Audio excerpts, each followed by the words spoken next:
Buenas noches para todos, bienvenidos a Contexto por NSTV, un programa de preguntas y respuestas para entender algunos de los temas con los que vivimos a diario. A diferencia de los dos gigantes de la región, nuestro país no tiene una religión oficial. Hace más de un siglo que el vallismo decretó el divorcio entre la Iglesia Católica y el Estado, sacó los crucifijos de los hospitales públicos y generó todo un relato de nación laica que sabemos de memoria. Ahora, el Uruguay no cree en Dios, pero los uruguayos, los últimos estudios sociológicos hablan de que un 80% de los uruguayos creen en un Dios. ¿Pero en qué Dios? ¿Qué cambios ha atravesado la fe en los últimos años? Tenemos un montón de preguntas y en la próxima hora vamos a darle contexto. Por el amor de Dios, la fe, la confianza en lo que no se ve, en lo que no se toca, en lo que se escucha. La fe, conjunto de creencias que no tiene explicación racional. La fe, la confianza en ese ser supremo al que consideran hacedor del universo. Religiones históricas, a veces cuestionadas o puestas en duda. Y religiones emergentes. La necesidad de creer en algo, en alguien. El depósito de confianza con la esperanza de que la suerte cambie, de que una enfermedad se evapore, que el bolsillo se llene con más billetes, que surja la oportunidad de un empleo o que la familia se agrande con la llegada de un hijo. Que Dios se lo pague. La fe. Iglesias y religiones nuevas, modernización de la fe o también un campo minado de oportunistas que se aprovechan de la desesperación ajena, los que venden sueños al contado, cuyas concreciones podrán amortizar, en el mejor de los casos, en el infinito. Entre la medalla de una virgen y el jabón que descarga males, entre el crucifijo que aprieta contra el pecho y el manto sagrado que, como una capa de Superman, convierte al pobre en un exitoso emprendedor.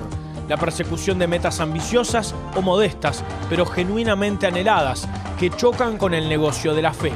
Las iglesias, que ocupan centros culturales de otrora. Los pastores mediáticos, los que prometen curar las enfermedades que ni los médicos especialistas se atreven a vencer. La esperanza de vida después de la muerte. La promesa del paraíso y el reencuentro con la gente querida que ya no está. La fe, la religión en la góndola de las esperanzas. Si Dios quiere. Las nuevas religiones o iglesias emergentes, la escenografía para usinas de fe, de esperanza, de sueños, las religiones emergentes, el imán para los descreídos que en el fondo guardan una última gota de esperanza, si ellos quieren.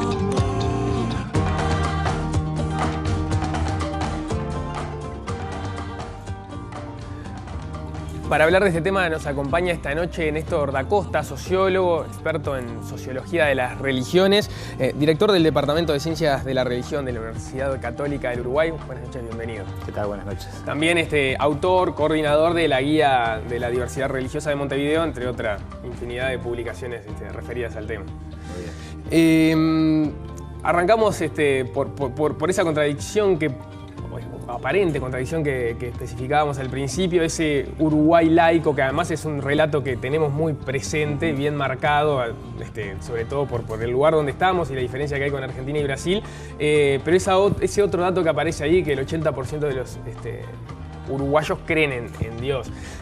Después deberíamos especificar bien en qué Dios o en qué Dios se cree, pero también aparece otra cosa que ha cobrado fuerza en los últimos años y es como una visibilidad de otras manifestaciones religiosas que han cobrado mucha notoriedad. Puede ser el 2 de febrero con la fiesta de Yemanjá, o como pueden ser algunos templos que están ubicados en lugares estratégicos de la ciudad y que han cobrado también mucha visibilidad. Estamos en un proceso de cambio de la matriz religiosa de los uruguayos, de la religiosidad del uruguayo. Sí, estamos en un proceso de cambio de la humanidad y por lo tanto la religión no va a quedar afuera de ese proceso de cambio, ¿no? Las grandes tendencias universales, por lo menos en Occidente, que están mostrando cambios hacia el individuo y fuera de las instituciones, en lo político, en lo social, también suceden en lo religioso. En ese sentido hay como cambios de largo aliento. Ahora bien, hablar del Uruguay laico, como tú decías, es siempre un tema. En realidad, el Uruguay no es laico, lo que es el laico es el Estado. El Uruguay es plural. Las sociedades laicas son sociedades totalitarias, porque se les impone ser de una forma. Entonces las sociedades son, por definición, en el mundo democrático, abiertas, plurales. Diversas. Diversas. Y lo que son laicos, en muchos casos, los Estados. Nosotros tenemos ya como introyectado, como parte de nuestra identidad, la laicidad. Y es bueno saber que laicidad solo se habla en 5 países en el mundo, solo 5. Uruguay, Francia, México, Turquía y últimamente en España. Y que la palabra laicidad no tiene traducción ni al alemán ni al inglés, por lo cual en esas culturas no significa nada, ni más ni menos. Los uruguayos deberíamos empezar a pensar nuestra laicidad, qué es la laicidad, y dejar de pensar que es un fenómeno universal. En un sentido es un fenómeno universal. ¿En qué sentido? En el sentido que la laicidad es un acuerdo para la convivencia que genera que nadie le puede imponer a otro sus convicciones. Y generamos una institucionalidad que defiende la libertad de conciencia y a la vez la libertad de expresión de lo religioso. Eso no hay una única forma de hacerlo en el mundo. Hay muchas y muy distintas. Por ejemplo, Estados Unidos tiene separación de Iglesia y Estado, con la enmienda número 1 de la Constitución norteamericana. Absoluta separación de Iglesia y Estado. Es imposible que las iglesias le digan al Estado lo que tiene que hacer. Sin embargo, el dólar dice, creemos en Dios, los presidentes juran sobre Dios y lo religioso está en lo público. Y hay laicidad en Estados Unidos, pero es una laicidad muy distinta a la uruguaya. Entonces, lo primero que nos convendría a los uruguayos es mirar un poco más hacia afuera, ver el mundo y decirnos, nuestro modelo de laicidad es nuestro, ni mejor ni peor es nuestro. Y la forma de laicidad de otros países es muy distinta, donde, por ejemplo, aquí la famosa cruz del Papa generó un gran debate. En Estados Unidos las cruces o los símbolos religiosos de cualquier tipo están en el espacio público sin ningún problema porque hay un principio filosófico diferente, que es cualquier ciudadano que cree, tengo que defender su creencia como Estado. El Estado uruguayo tiene una postura de prescindencia, no me importa lo que crean los ciudadanos. Y hay un principio filosófico ya no solo sobre lo religioso, sino cómo se relaciona el Estado con los ciudadanos. Dicho esto, en contexto amplio, y como para empezar a hablar de la laicidad uruguaya, es cierto que las encuestas desde hace ya por lo menos 15 años nos vienen dando que entre un 8, 7 con algo, un 8 con algo, o sea, 80 y algo % de los uruguayos afirman creer en Dios. ¿Qué es creer en Dios cuando uno lo pregunta en una encuesta? Es simplemente lo que la persona identifica como creer en Dios. Si ese Dios tiene una forma u otra, ya ese es un segundo escalón de análisis, ¿no? Lo cierto es que el fenómeno religioso, decimos los sociólogos y los antropólogos, existe a lo largo de toda la historia de la humanidad y no se conoce sociedad sin preguntas sobre lo religioso. Cómo se organizan, cómo se estructuran, cómo se difunden, ahí van variando con la civilización, con el tiempo, con el tipo de tradición cultural. Y eso sí va variando claramente con el tiempo. En Uruguay, podríamos decir, hay como núcleos de creencia. El mundo católico, que está en torno al 47-50% de la población. El mundo evangélico, protestante, pentecostal, si hacemos o sea, cristiano pero no católico, que está entre un 11 y un 13% según las encuestas.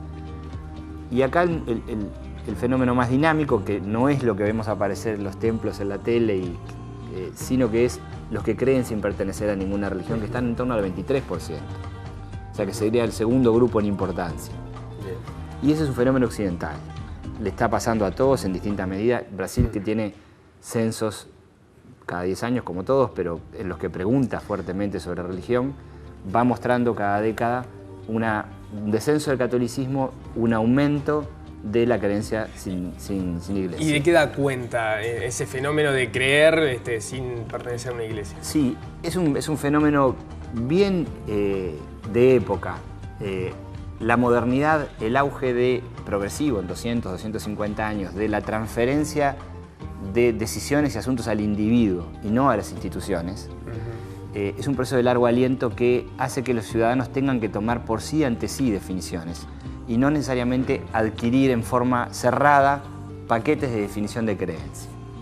Y para entender esto a veces se hace difícil, pero cuando nosotros pensamos el matrimonio, como lo pensamos hoy, entre un hombre y una mujer, o no importa, personas del mismo sexo o lo que sea, pero que libremente se enfrentan y se dicen, yo quiero casarme contigo, eso es tan nuevito en la historia de la humanidad, tiene 200 años.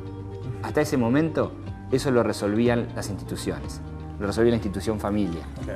En los últimos 200 años es impensable que una persona no lo haga. Con la religión pasa lo mismo, con lo político pasa lo mismo. Hasta hace 40 años, los grandes núcleos políticos e ideológicos definían lo que hacían los ciudadanos. Hoy los ciudadanos tienen mucha más libertad en relación a las instituciones. Entonces, con lo religioso pasa lo mismo. Las personas siguen creyendo en Dios, pero la forma de expresarlo no está necesariamente contenida completamente en las instituciones religiosas y toman decisiones individuales al respecto. Bien, siguiendo, para terminar de darle contexto a esta primera parte, si hay que construir esquemáticamente los mojones que han construido la religiosidad en Uruguay, ¿qué fechas, qué momentos, qué cosas podemos señalar? Hay como momentos de la historia, ¿no? La época de la colonia, donde la Iglesia Católica era una institución colonial y venía con ella. La época de la independencia, donde el escaso clero local se vuelve patriótico, independentista y acompaña a Artigas. La época de fines del siglo XIX y comienzos del XX, la creación del Estado moderno uruguayo, donde la aparición de los clubes racionalistas, de una lógica positivista fuerte, juega un rol muy enfrentado con una iglesia católica que en ese momento era una iglesia absolutamente antimoderna, juraba de lo moderno y quería seguir teniendo privilegios sociales que venían de la época de la colonia, y se genera un gran enfrentamiento entre las élites generadoras de este país moderno para la época y una iglesia católica que tenía un pensamiento en relación a su lugar en el mundo muy duro, muy intransigente. En esa confrontación, en el contexto de una iglesia muy débil, la iglesia uruguaya es la más débil del continente, no tiene financiamiento propio, es más débil que la haitiana incluso, y siempre lo fue en términos de poder social.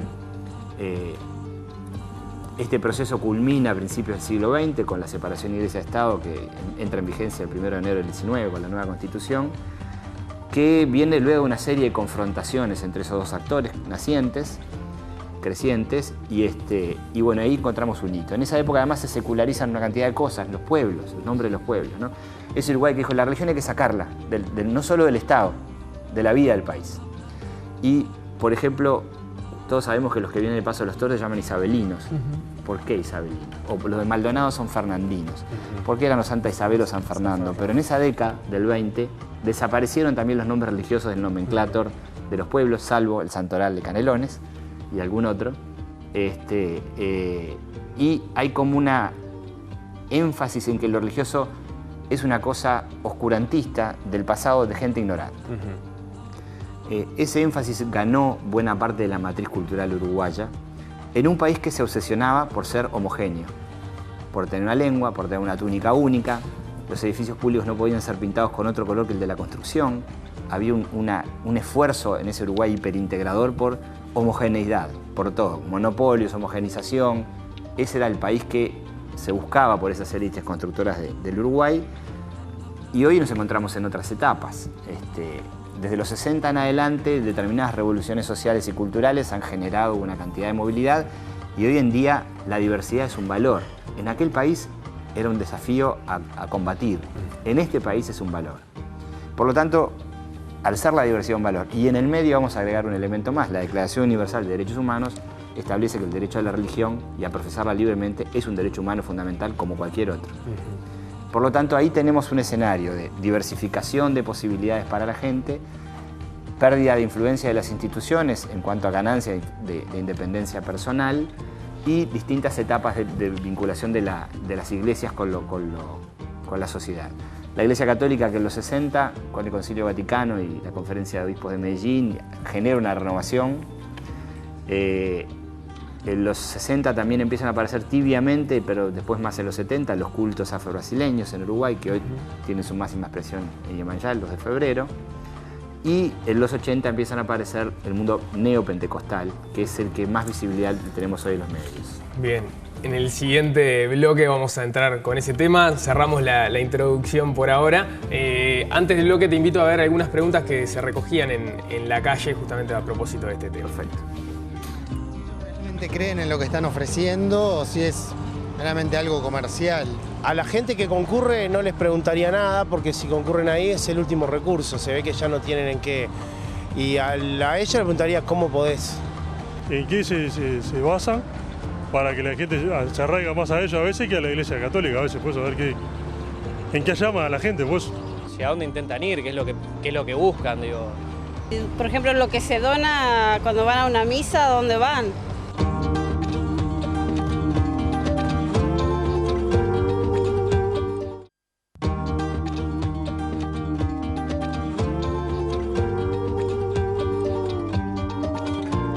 Seguimos en Contexto por NSTV en compañía del sociólogo Néstor da Costa.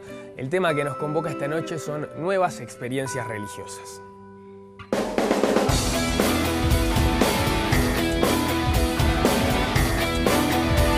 Artículo 3. Promoverá la libertad civil y religiosa en toda su extensión imaginable. Esto es uno de los temas que también hay que poner encima de la mesa. ¿Por qué será que no me quiere Dios? No entiendo porque venden algo que es invendible y la gente compra algo que es incomprable y es una blasfemia. Para mí es una blasfemia y es una estafa. La función no termina en ya.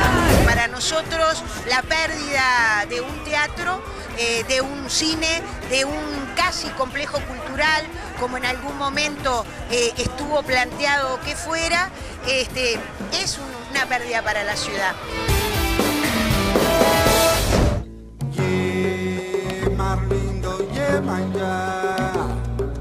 sol y azul del verde mar. Como yo a ella le saco todo lo que puedo, hay gente que con esto curra. Entonces lo primero que dice, bueno, yo le saco la mala energía, pero son 20.000 pesos. ¿Y usted con esto cura? Yo con esto la alivio y le explico a ella lo que puede tener. Mar lindo, sol y azul del verde mar. Estamos todos juntos acá brindando un ritual para la Maya Marchá. Por todos los años hacemos lo mismo por una descendencia africana. Se le brinda este ritual a la Maya Marchá.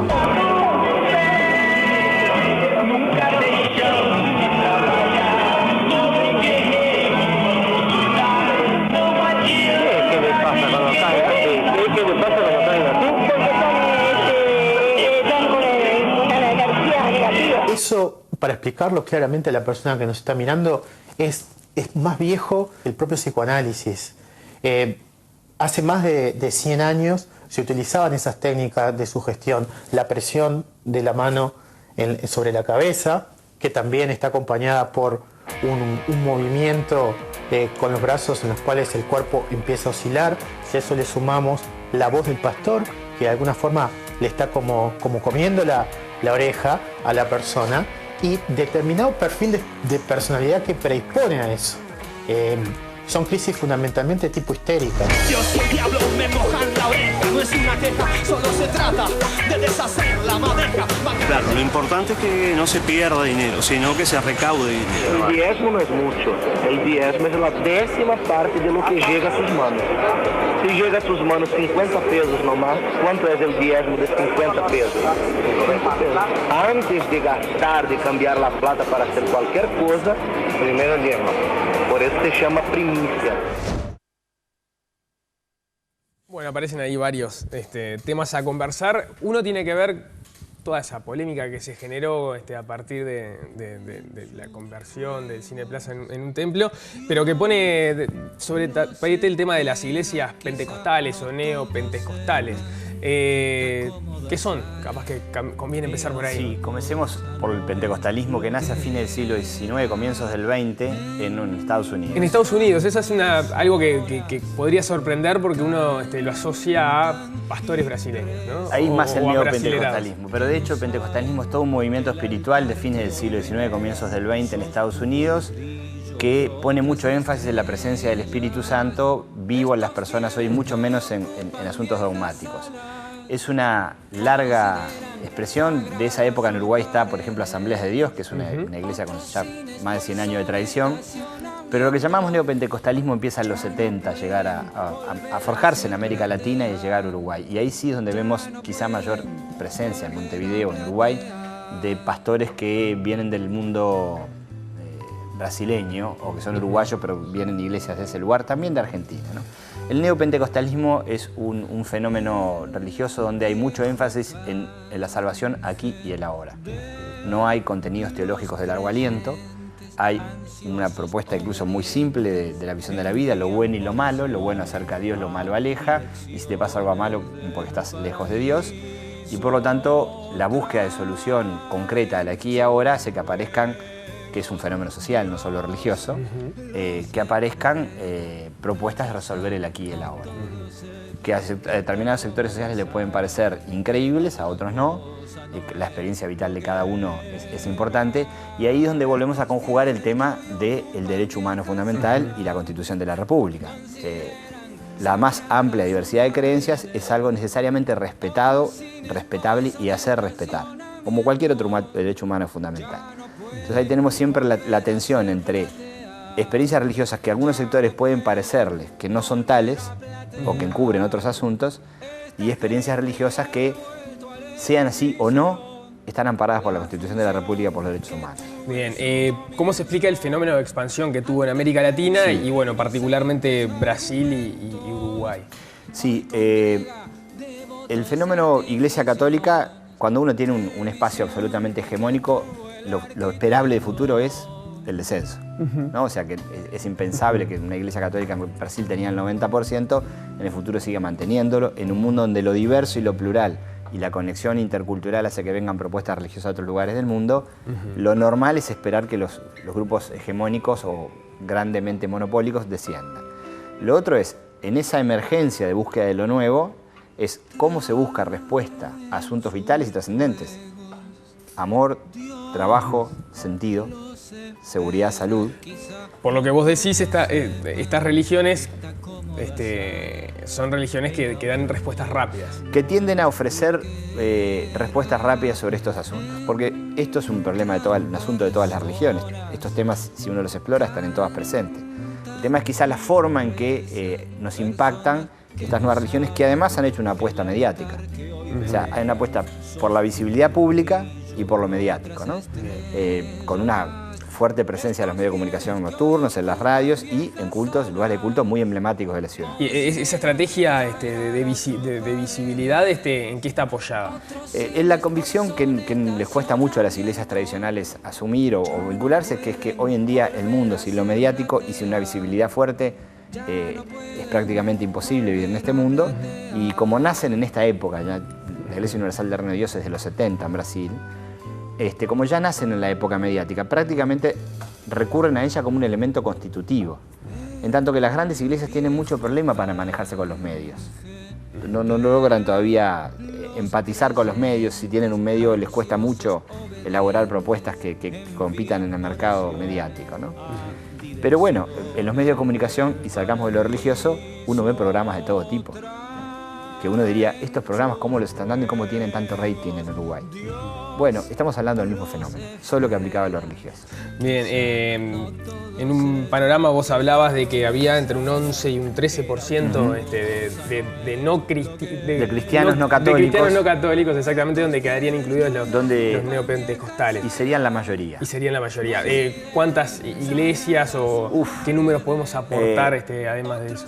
A ver, supongamos que el mundo pentecostal, sobre todo neopentecostal, está entre un 8 o 9% de ese 11 o 13.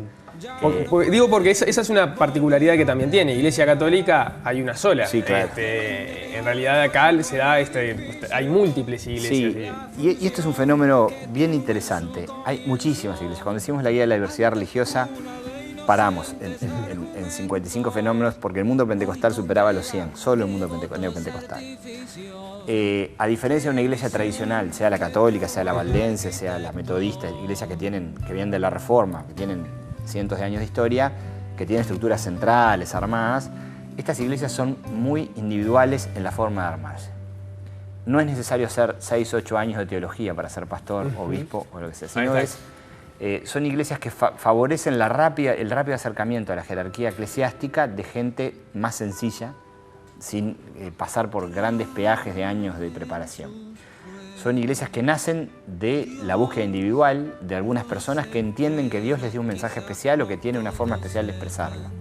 Y son iglesias que funcionan por separado, no tienen vínculo. No tienen vinculación, algunas tienen vinculación, pero muy pocas. La mayoría incluso algunas son iglesias, como dicen algunos colegas en Argentina, de pastores cuentapropistas. Tienen la propia iglesia que no va más del salón de esa iglesia en ese barrio. Como una pymes. Claro, sería el equivalente, ya que hablamos de equivalentes sociales. Sí. Estamos hablando del mismo formato, casualmente. Bueno, o no casualmente. Ya que entramos en tema, ¿cómo se financian estas iglesias? Como cualquier actividad humana.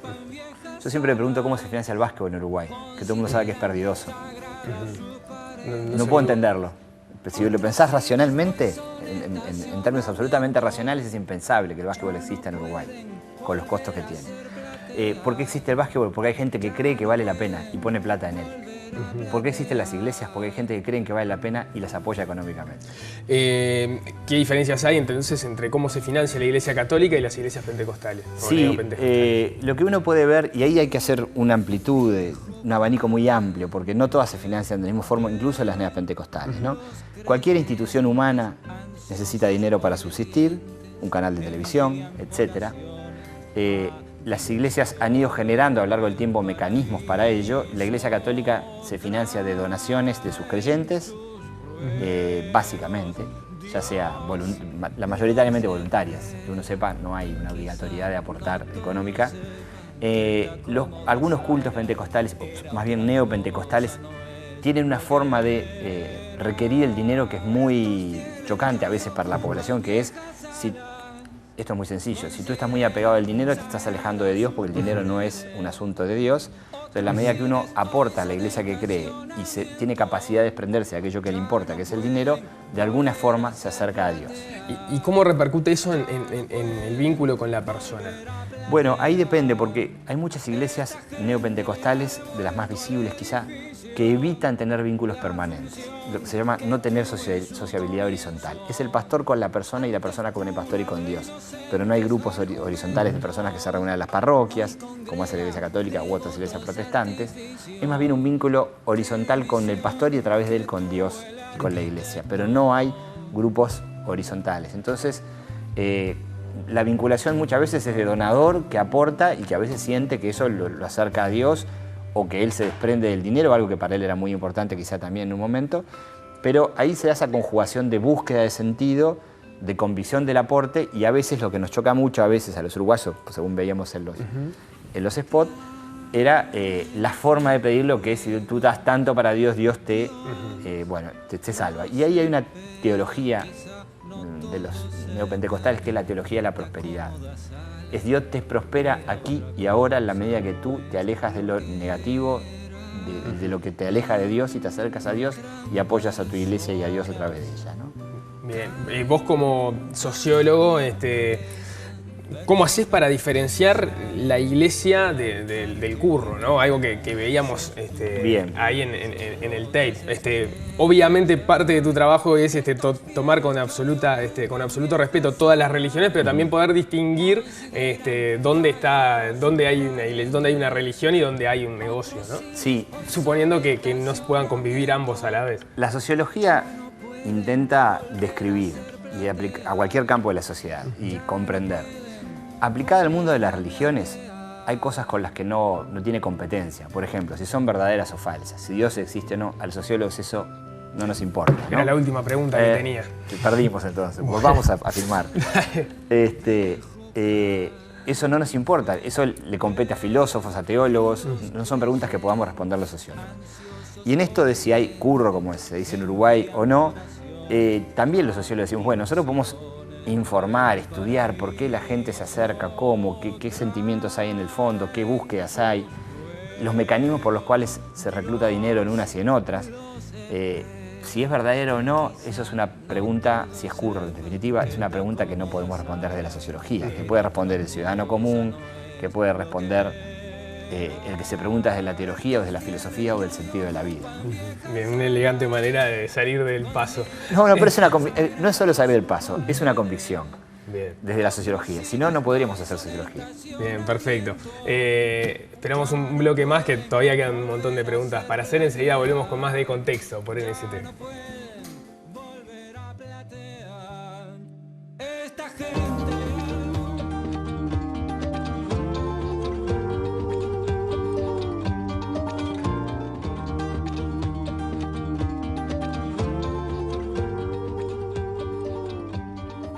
Seguimos en contexto por NSTV con el sociólogo Néstor da Costa.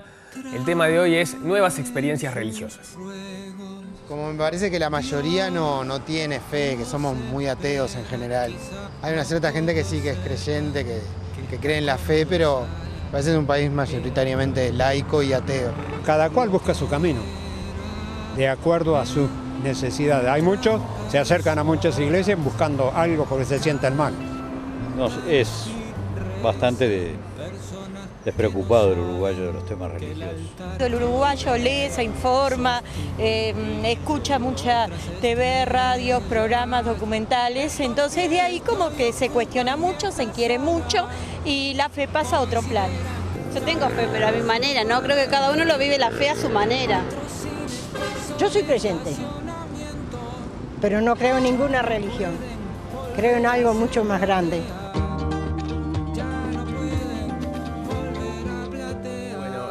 Uno de los temas que nos quedaba para conversar era toda la polémica que se generó en torno a la conversión del cine plaza en un templo y que ameritó una juntada de firmas y bueno, estuvo bastante presente en la agenda durante esas semanas.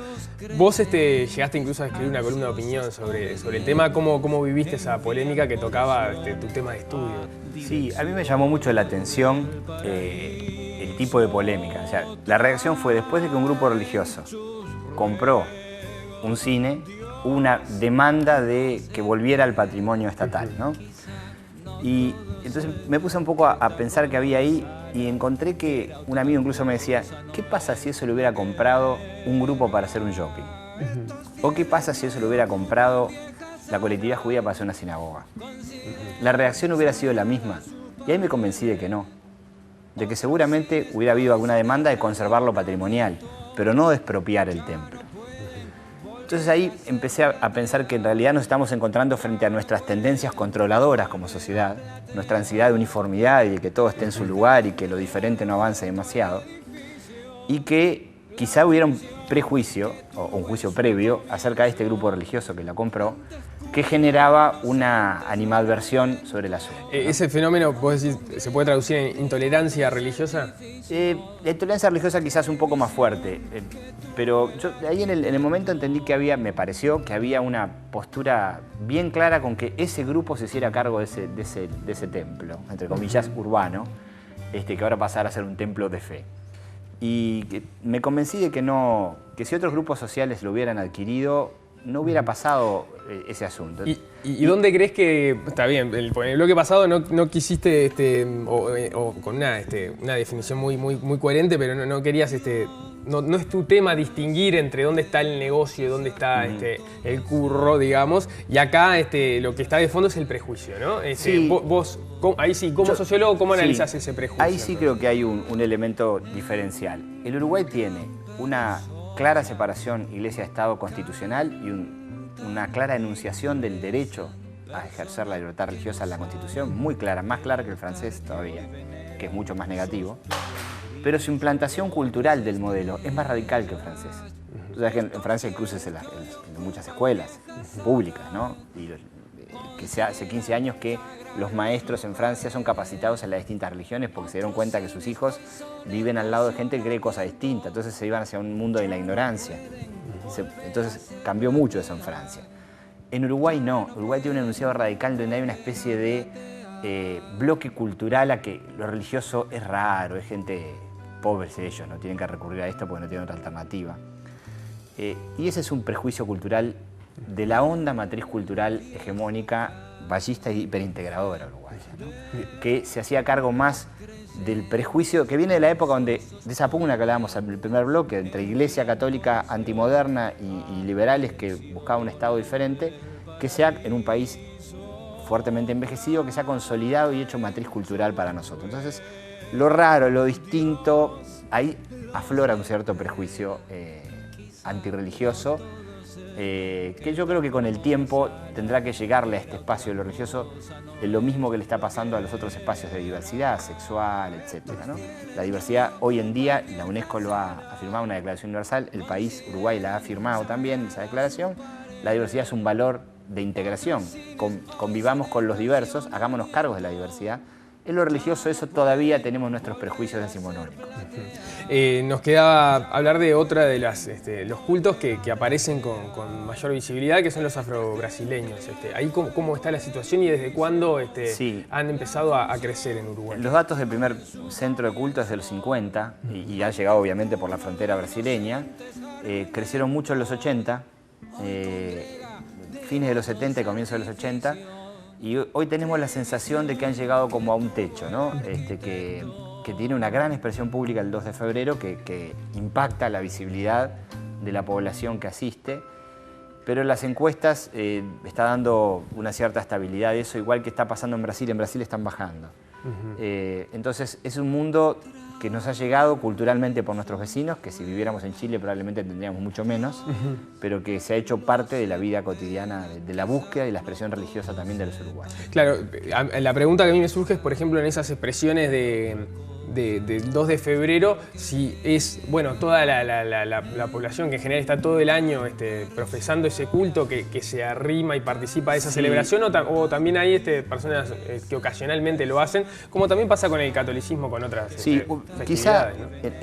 quiero hacer una previa ahí, que es el modelo del creyente practicante, que es un modelo medieval y que nunca se realizó en su plenitud, que es que todo aquel que cree está vinculado a una institución, es un modelo que no existe. Los creyentes hoy son muy pocos los practicantes en cualquier religión, salvo que la religión sea muy chica y los practicantes son muchos más en porcentaje, y el fenómeno se cree más laxamente. Por lo tanto, muchos no van todo el año, irán o alguna vez en la vida, o un año van y otro año no van, como en la Iglesia Católica. Entonces, eso también es un fenómeno transversal al fenómeno religioso. Bien. Néstor, te agradezco mucho que nos hayas acompañado esta noche. Nos quedó responder si existe Dios, para un segundo programa. Una pregunta para alguien que sepa de eso, no para los sociólogos. Perfecto. Gracias por la invitación. Por favor, de todos modos volvemos en el próximo bloque porque nos queda conocer algunas de las historias vinculadas a este tema. Ya volvemos. Direcciones del paraíso.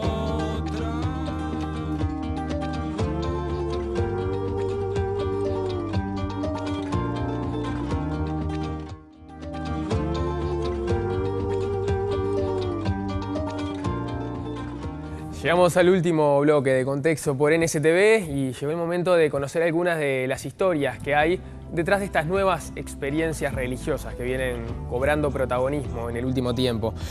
Rodrigo Cambón visitó la iglesia Dios es con nosotros. Allí conversó con el pastor y líder de la iglesia, José Vargas, y cuenta cómo se financia la iglesia, qué diferencias tiene con la iglesia católica y cómo decidió tomar distancia con los templos que exigen dinero. Hay alrededor de unos 800 miembros. Luego tenemos algunas iglesias que dependen de esta en todo el país, con sus miembros también, pero en esta estaríamos en unos 800 miembros actualmente. Hay ciertas similitudes con la Iglesia Católica, creemos en la Biblia, en un mismo Dios, y tenemos algunas diferencias, no estamos, digamos, aglomerados al Vaticano, pero creo que hay bastante más cosas que nos unen que nos puedan separar. Somos evangélicos y dentro de los evangélicos hay diferentes grupos, bautistas, pentecostales, metodistas, y bueno, somos todos, digamos, partícipes de una misma fe. Y cuando tú te transformas en uno que honra, Dios no tiene nada más que honrarte a ti también. Amén. Ahora entonces... Ha habido bastante problema con pseudo iglesias. Nosotros estamos bien separados de todo eso y no estamos a favor de ninguna de las cosas que sea manipular a la gente, aprovecharse del momento, de la situación de las personas. Creemos que Jesucristo nunca vino a hacer nada de eso, sino que Él vino a ayudar y vino a dar. Y la labor de nosotros como servidores de la gente es justamente brindarle un camino. Nosotros tenemos nuestro financiamiento propio, cada uno de nosotros aporta lo que quiere.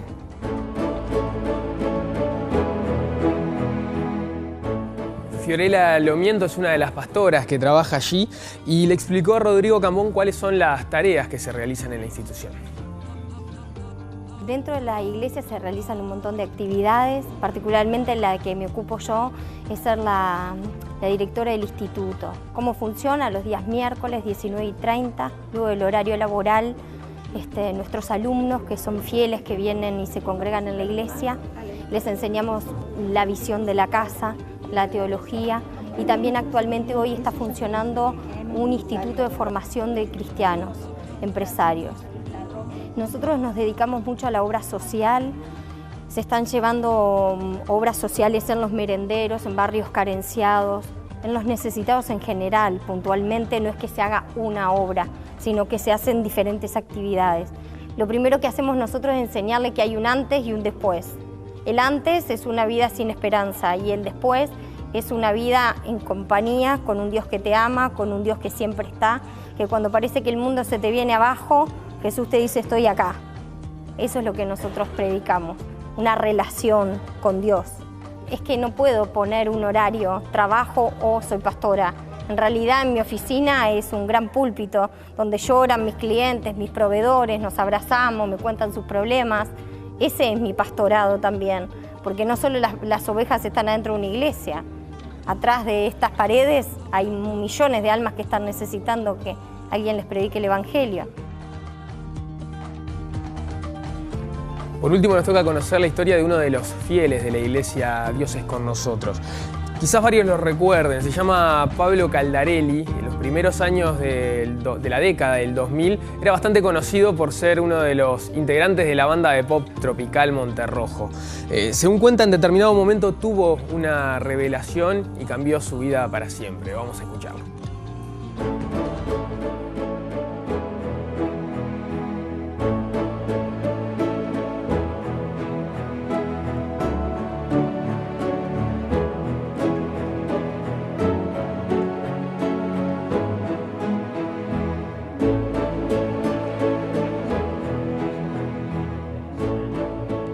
El clic fue, me acuerdo, un domingo, 3 de la tarde más o menos, salía de un bar de Agraciada, por ahí, Bar Marajá, en esas zonas. Había hecho cualquiera, estamos hablando de las 3 de la tarde, quiere decir que me había quedado de la otra noche hasta ahí. Y sentí una voz que me decía, ¿qué haces vos acá? Y uno cuando está, me acuerdo, trato de volver atrás y me acuerdo la sensación de la nariz dura de la cocaína, pensando en todas las macanas que me había mandado esa noche y en ese lugar. Agarro mi auto y me voy manejando y esa voz que sigue diciéndome, ¿qué haces vos acá? ¿Qué haces vos acá? Cuando llegué a casa, estaba solo, no me podía dormir, vuelta para un lado, vuelta para el otro, y la voz que me decía, ¿qué haces vos acá? A los días viajamos a España, una gira con Monterrojo, y lo primero que hago cuando llego es ir a buscar algo para consumir. Ojo, estoy hablando de un tema propio, no quiero involucrar a todo el conjunto en esto mismo, ¿no? Ahí cerquita en Tenerife encontré una iglesia y sentí de empezar a buscar aquello que yo tenía cuando era chico, eso que le había hecho tanto bien a mi vieja y tanto bien a mí. Bueno, ahí es que me acerco a una iglesia allá en España, empiezo a rever mi vida, a empezar a dejar de lado eso porque algo empezó a llenarme y era un amor especial que no sentía de cuando era chico. Ahí voy y le digo al productor, digo, mirá que me retiro a fin de año. ¿Estás loco? No sé cuánto. No, me retiro. Dejo todo a fin de año, me retiro, me quiero dedicar a mi familia y a las cosas.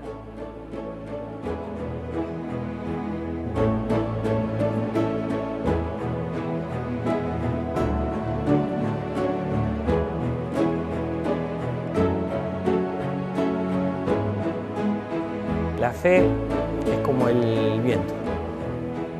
No lo ves, pero lo sentís. Tan simple como eso. ¿Y qué función? Y en mi vida es... Hoy, por ejemplo, se me rompió la caja de cambio de la camioneta y decir, en vez de entrar a patear todo, romper todo como si antes, ahora ¿cómo voy a hacer? Decir, tranquilo, Señor, está en tus manos. En 3 horas me la arreglaron, no me queda pata. Y Dios es la manifestación más grande, es el creador del mundo. No se han podido explicar todavía científicamente de cómo se creó el mundo. Le buscamos vueltas para aquí, para allá. Dicen que venimos del mono, es una evolución del mono. Ahora, el otro día me decía mi hijo, chico de 10 años, papá, si somos la evolución del mono, ¿por qué el humano no evolucionó en otra cosa mejor?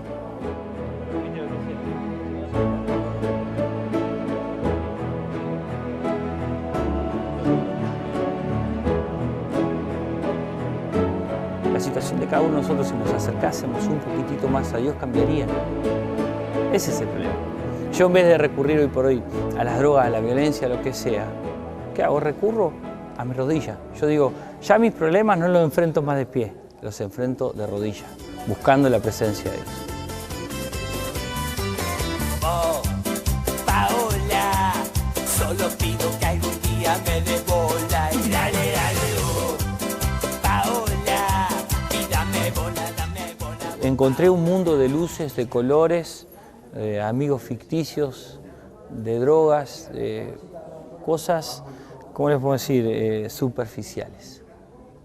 Y hoy por hoy estoy, creo yo, con los pies bien asentados en lo que es la tierra, disfrutando de una sonrisa de un niño, disfrutando del crecimiento de mis hijos, disfrutando del amor de mi esposa, disfrutando de amigos y de lo más lindo que es poder dar y no esperar recibir nada a cambio. El problema es que esto a la gente le gusta. Y mucha gente tiene miedo de ese cambio porque si me gusta esto como le gustó a Pepino, ¿después qué hago? Tú eres mi Señor, tú eres mi sanador. Y cuando tú te transformas en uno que honra, Dios no tiene nada más que honrarte a ti también. 2 por 3 yo creo que el Señor me hace sentir la sensación de esa nariz dormida y recuerdo esas mañanas que me levantaba de repente medio resaqueado, aunque no consumiera nada, y digo, gracias Señor, porque vivo una vida nueva.